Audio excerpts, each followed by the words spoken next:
कटक भी आज जल रहा है। देखो बजरंग दल, क्या सब नाम है मेरे को पता भी नहीं है। ओडिशा भारत का एक ऐसा स्टेट जिसको लैंड ऑफ जगन्नाथ भी बोला जाता है, जहां पे हिंदू जनसंख्या 93.6% है और मुस्लिम जनसंख्या 2.2% है मात्र। लेकिन आज के टाइम पे ओडिशा के कटक में क्या हुआ है बहुत सारे दर्शकों को पता होगा, फिर भी मैं बताना चाहूंगा। ओडिशा के कटक में दरगाह बाजार बोल के एक जगह है, जिसके सामने से विजयदशमी के दिन जब दुर्गा पूजा का विसर्जन के लिए हिंदू अपने माँ देवी दुर्गा को लेके विसर्जन की तरफ अग्रसर आगे की तरफ जा रहे थे, उस वक्त में काफी ज्यादा बहस होता है और इसके चलते ऊपर से छतों के ऊपर से पथराव होने लगता है। इस घटना के द्वारा काफी सारे हिंदू कार्यकर्ता इंजर्ड हो जाते हैं। लेकिन ये सब कुछ होने के बावजूद भी पुलिस काफी ज्यादा हिंदुओं के साथ रिटेलिएशन करती है और हिंदू लोगों का गुस्सा आना और उनका एग्रेशन होना काफी ज्यादा लाजमी था। बट आज के टाइम पे इस मुद्दे के ऊपर जहां पे कोई भी राजनेता इतने बढ़ चढ़ के नहीं बोल रहा है, लेकिन आज के टाइम पे हमारी दीदी यानी कि ममता बनर्जी, उनका स्टेटमेंट आना बड़ा ही लाजमी था और उन्होंने क्या कहा आगे जान लेते हैं। कटक भी आज जल रहा है। देखो कैसे हमला हुआ, कैसे कम्युनल राइट किया है, बीजेपी पार्टी ने खुद किया है। बजरंग दल, क्या सब नाम है मेरे को पता भी नहीं है। ये लोगों को पास एक देश को खत्म कर देगा ये लोग। आई एम सॉरी टू से, I have seen so many government, but I have never seen this type of arrogant and dictator government. They should remember today they are in power, tomorrow may not be. Nothing is permanent. Cuttack जल रहा है, इससे आप बहुत ही चिंतित और व्यथित हैं और परेशान भी हैं। ये आपकी जो परेशानी है वो हम समझ सकते हैं। आपका ये परेशानी हमने कभी मुर्शिदाबाद में नहीं देखा। मुर्शिदाबाद में जब हिंदुओं को जला दिया गया या फिर हिंदुओं के घर को तोड़ा गया, तब आपका ये परेशानी नहीं दिखाई दिया। Over the weekend, remember, in Murshidabad, there were instances of relentless violence. A humanitarian crisis appears to be unfolding. 500 residents reportedly have fled. Hindus there are claiming that their houses are being deliberately attacked. All of this over the Waqf.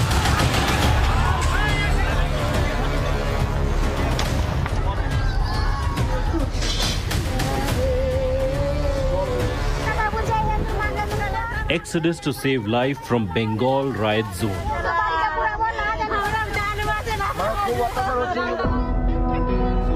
आपका परेशानी तब भी नहीं दिखाई दिया जब हरगोविंद दास और चंदन दास को हिंदू होने के वजह से मार दिया गया, तब भी आपने कुछ नहीं बोला।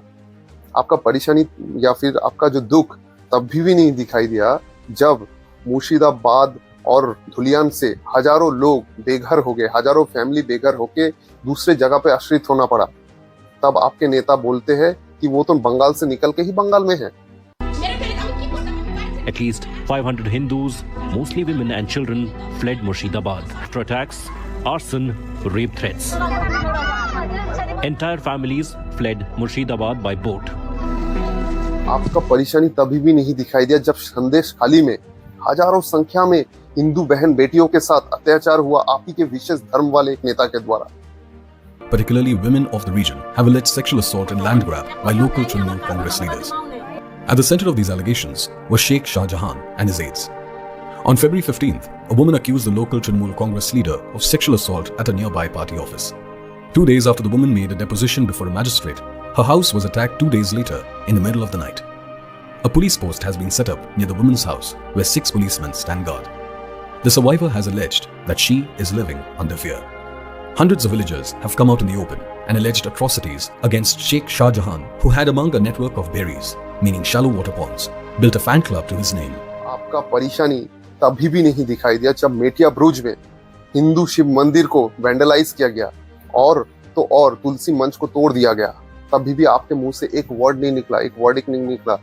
On the domestic front, there is breaking development. This latest development comes from South 24 Parganas. There are tensions that have flared in Ward 7 of Maheshtala municipality. Mitya bruise after locals opposed illegal shop construction near a Shiv temple Hindu residents instead built a Tulsi Mandir, triggering violent retaliation targeting homes and temples. Allegations claim directors were given to shut the temple gates. Heavy police presence is now on the site.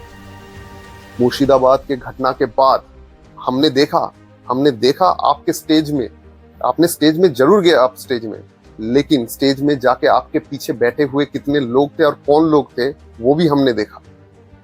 हम उम्मीद नहीं करते हैं आपसे, लेकिन हम जानते हैं कि आपका दुख और दर्द तभी उभर के आता है जब आपके लोग, माने आपके जो विशेष संप्रदाय वाले लोग आपके साथ कुछ भी अन्याय, उनके साथ कुछ भी अन्याय होता है या फिर उनको चोट पहुंचता है तो।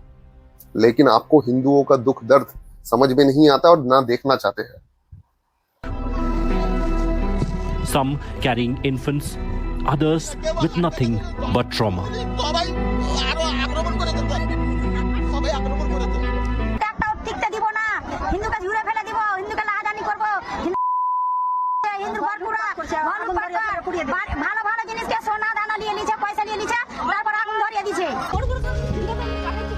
Women say rioters set their homes on fire and issued death threats.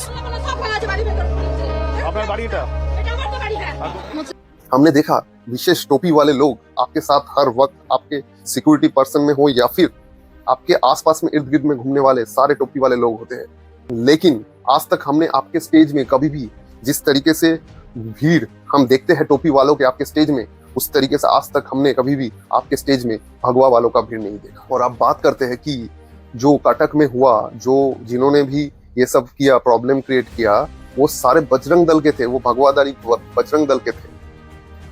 अरे हिंदू तो भगवा पहनता है, भगवा ही उसका जीवन है, आप कैसे बोल सकते हैं कि वो बजरंग दल के थे? चलिए मान लेते हैं कि जो भी ऑरेंज कलर का या भगवा गमछा गले में लटकाता है या फिर बजरंग बली का फ्लैग लेके घूमता है, वो सारे बजरंग दल के हैं। तो फिर जो लोग आज के टाइम पे टोपी पहनते और सड़क पे नमाज पढ़ते हैं, वो सारे आपके लोग हैं क्या? ऐसा तो नहीं हो सकता ना, क्योंकि आपके हर एक कार्यक्रम में और स्टेज में अक्सर हमने उनको देखा हुआ है, उनको काम करते हुए देखा है, आपके इर्द गिर्द में घूमते हुए देखा है। इवन आपके डेलीगेट्स के साथ जाने वाले ऐसे बहुत सारे लिस्ट है मेरे पास, जिनमें उनका ही संख्या ज्यादातर देखा गया है। इवन जहां तक आपने जब दीघा का मंदिर बनाया, उसमें जितना भी टेंडर आपने पास किया, उसमें उन्हीं के संप्रदाय के लोगों को मिठाई बनाने का ऑर्डर भी आपने ही दिया। तो फिर मैं ये समझ लूं, जो भी टोपी पहनता है और जो भी नमाज पढ़ता है रास्तों पे, वो सारे आप ही के लोग हैं। कमेंट में जरूर बताइएगा। तो जानकारी के लिए मैं ये बोलना चाहता हूँ, उड़ीसा के बहुत सारे लोग अक्सर गले में गमछा, जैसे कि हिंदू मान्यता वाले जितने भी लोग हैं उड़ीसा के, वो गले में भगवा गमछा रखते हैं और माथे पे तिलक या चंदन लगाते हैं। तो उनको सरासर बजरंग दल या बीजेपी का एजेंट सोचना, बीजेपी का कार्यकर्ता सोचना, ये गलत है। जो दिशा अभी के टाइम पे पश्चिम बंगाल देख रहा है, उस हिसाब से आने वाले टाइम पे हाथ में बंधा हुआ कलावा और हाथ में पहना हुआ कड़ा या फिर माथे में लगाया हुआ तिलक, आपको जब भी आप ये पहन के रास्ते में निकलेंगे, काफी सारे लोग, आप ही के धर्म के लोग या फिर भिन्न धर्म के लोग, आपको बीजेपी बोलेंगे। हो सकता है कि मेरे इस बात से आप सहमति रखते हो या नहीं रखते हो, लेकिन ये सच है दोस्तों। आज के टाइम पे काफी ज्यादा लोग अक्सर मुझे भी बोलते हैं कि आप कंधे पे भगवा गमछा क्यों रखते हैं, या फिर ऐसा मैं सुनता हूँ और मुझे बीजेपी वाले भी बोला जाता है काफी ज्यादा टाइम तक। लेकिन आपको क्या लगता है वो आप कमेंट में जरूर बताइए। हो सकता है कि आप मेरे इस बात से इत्तेफाक रखें या ना रखें, लेकिन मैं उम्मीद करता हूँ आने वाला वक्त बंगाल का और भारत का स्वर्णमय हो। अगर मेरे इस वीडियो से आपको कोई फर्क पड़ता है या आपको ये वीडियो अच्छा लगता है, तो आप अपने दोस्त के साथ शेयर कीजिए और जरूर लाइक कीजिए। जय हिंद, वंदे मातरम।